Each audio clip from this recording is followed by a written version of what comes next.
அனைவருக்கும் வணக்கம். இன்றைக்கு இந்த பதிவில் வரலட்சுமி விரதம் தோன்றிய வரலாறு பற்றி விளக்கமாக பார்க்கலாம். வரலட்சுமி நோன்பு தோன்றிய வரலாறு. நம்மில் பலரும் வரலட்சுமி நோன்பு இருப்பதை பார்த்திருப்போம் அல்லது கேள்விப்பட்டிருப்போம். ஆனால் இந்த நோன்பு எதற்காக இருக்கிறார்கள் என்றும் யார் இதற்கு மூல காரணமாக விளங்குகிறார்கள் என்றும் பலருக்கும் தெரியாது. அதனை அடுத்து வரலட்சுமி நோன்பு தோன்றிய காரணத்தை பற்றி பார்க்கலாம். ஒரு முறை கைலாயத்தில் சிவபெருமானும் பார்வதி தேவியும் பேசிக் கொண்டிருந்தார்கள்.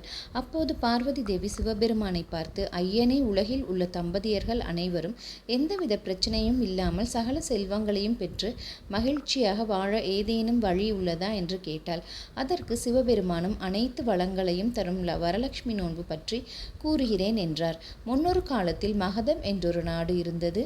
அந்த நாட்டில் உள்ள குந்தினபுரம் என்ற பட்டினத்தில் சாருமதி என்றொரு பெண் தன் குடும்பத்தினருடன் வசித்து வந்தார். சாருமதி தன்னுடைய கணவர் மற்றும் மாமனார் மாமியார் மீது அளவற்ற அன்பும் மரியாதையும் வைத்திருந்தாள்.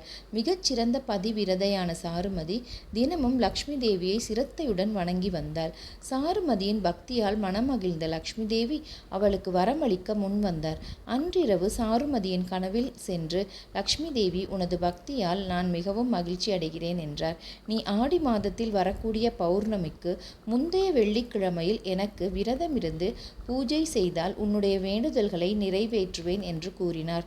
அதோடு விரதம் மேற்கொள்ளும் முறையை பற்றியும் எடுத்துரைத்தார். இதையெல்லாம் கேட்டு மிகவும் ஆனந்தத்தோடு கனவில் இருந்து எழுந்தாள்.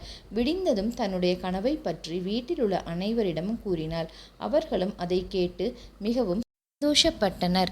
லக்ஷ்மி தேவி கூறியவாறே ஆடி மாத பௌர்ணமிக்கு முன்பாக வரும் வெள்ளிக்கிழமை வந்ததும் வீட்டில் உள்ள அனைவரும் விரதத்திற்கான ஏற்பாடுகளை மேற்கொண்டு விரதத்தை மேற்கொள்வோம். நன்றி, வணக்கம்.